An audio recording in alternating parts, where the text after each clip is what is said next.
What's up, guys? As promised, second video, Lamar Jackson. Want to dive into that because it's a hot topic, and it's pretty much the news of the week next to Aaron Rodgers getting people flew out to him, right? So there is the non-exclusive and exclusive franchise tag. They hit him with the non-exclusive, Lamar Jackson, that is. And what that means is Lamar Jackson can go and seek a contract offer from another team, and the Ravens have the right to match it. Or they can let him go for basically 2 first-round picks. So I have an opinion on this, and it's probably not the popular opinion.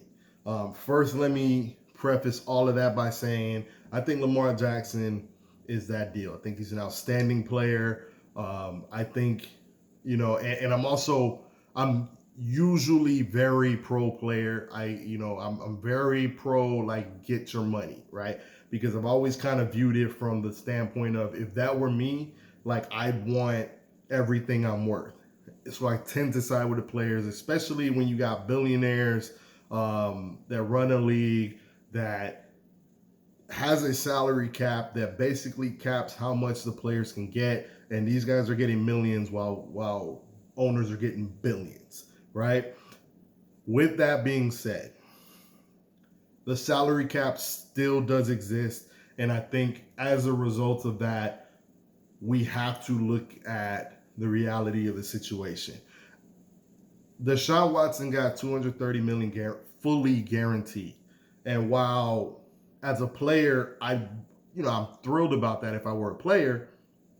The problem is, and even before Deshaun Watson, the quarterback numbers have gotten out of hand, like way out of hand, to the point that you almost can't field a balanced team at all if you have a top 15 quarterback, right? You got Deshaun Watson at $233 million. Like, the number now is $250 million for a top-notch quarterback. Every team does not have a quarterback worth $250 million. Now, if we were in an uncapped league, I'm all for it. But unfortunately, we have a salary cap. And as a result, if that big a pie, so for instance, let's say the salary cap's $200 million, right? A quarter of my entire team's salary cap is going to one position, and then I have to figure out a way to pay the remaining portion of my roster with the other 75%. Now, when you break it down in percentages, you're like, what's the problem with that? Well, the problem with that is you don't have too many stars that you could put on the field. Now, certain teams are figuring out how to finagle the salary cap. The Rams have done it for years, but look at what's happening now to them. Now they're imploding. It's the Saints are next, because what the Saints have done is, and I understand more of what the Saints have done as opposed to the Rams.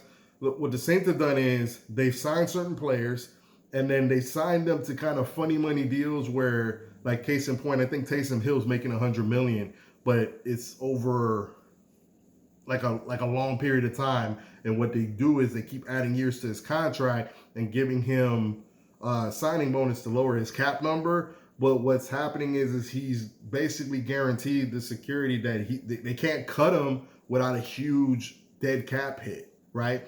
And I don't want to convolute this too much for some of us. I could do a whole salary cap segment another day. But for Lamar Jackson's case,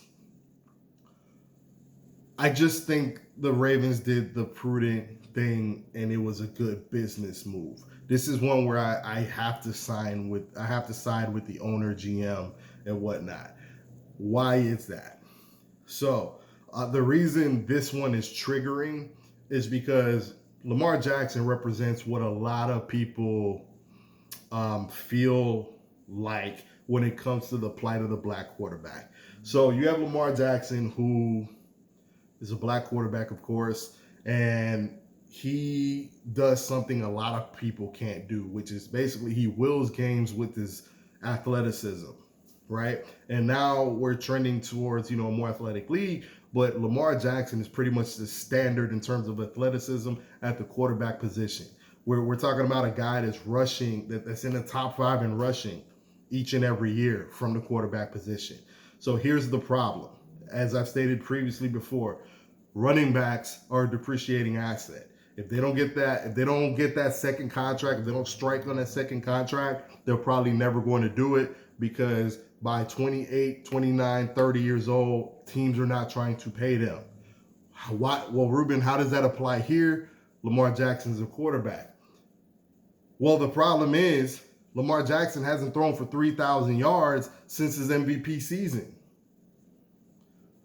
Teams don't want to commit those kind of guaranteed dollars to a guy that relies so heavily on his legs. It's great, right? Like it's triggering, because it's like certain people feel like you're saying I can't throw the ball.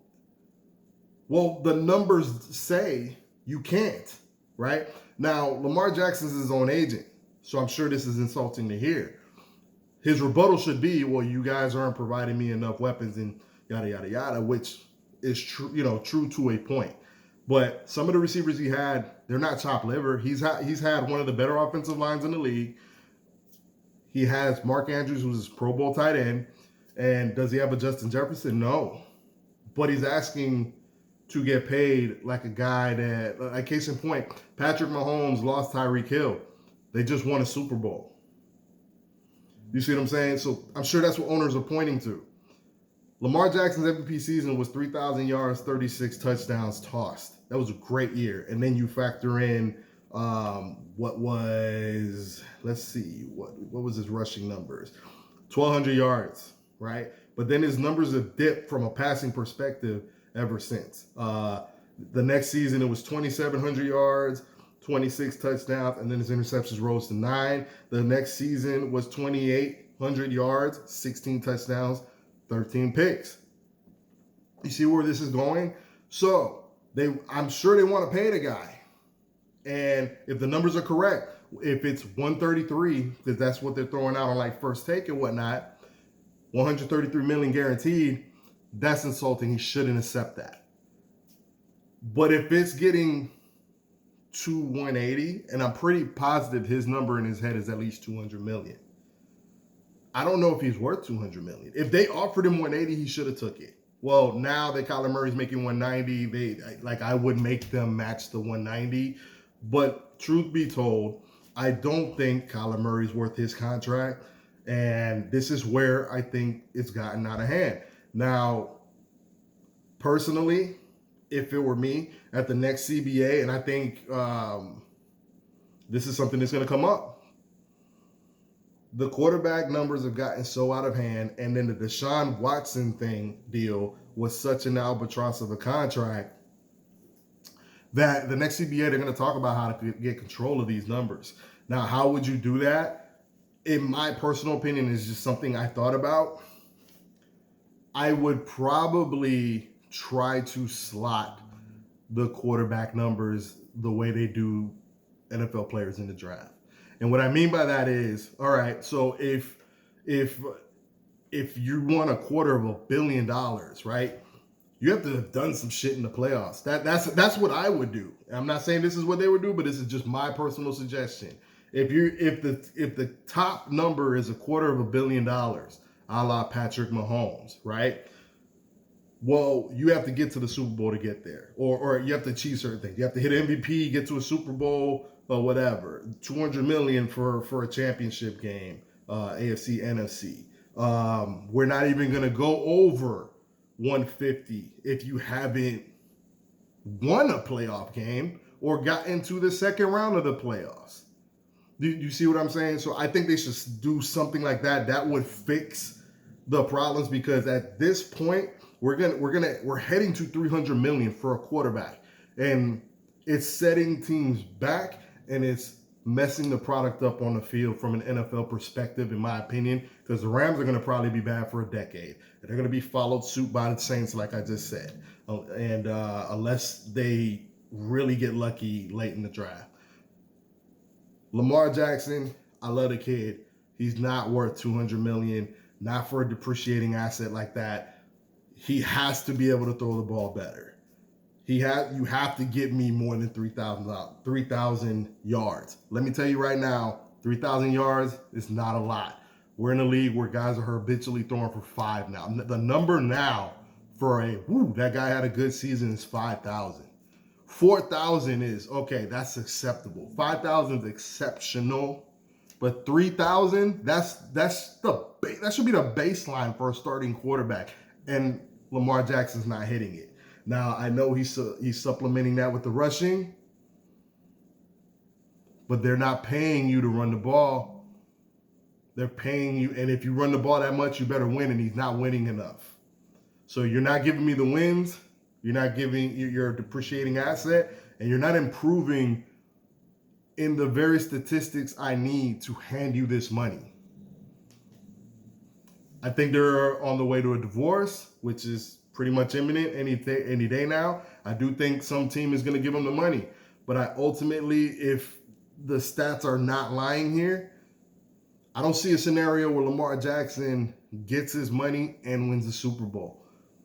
We got to find a way to fix the whole salary quarterback dynamic.